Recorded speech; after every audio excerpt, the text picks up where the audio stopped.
So our next phrase is for the record. Now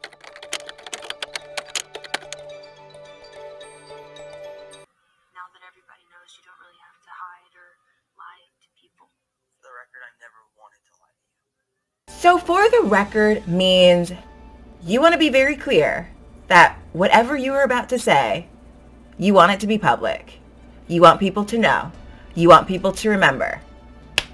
Hey, for the record, whatever it is you're going to say. So for the record, I just want you to know, you guys have hypnotized me. Whatever it is that it is you're saying, you just want to make sure that people know that this is something that you want to be public.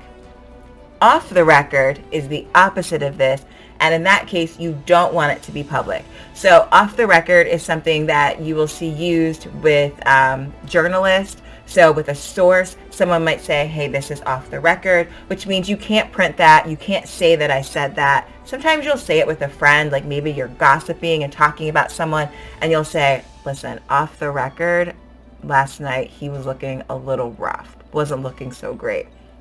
Basically what you're saying is, I'm going to tell you this, but it's a secret.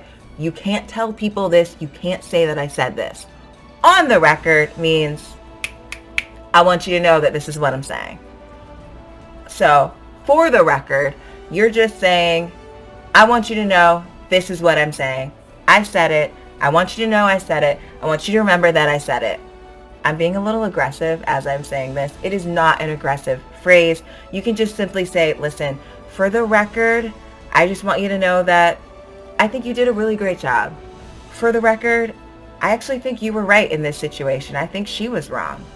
So you're just saying, listen, publicly, you can put my name on it. This is what I'm saying. And that's all. That's all for the record means.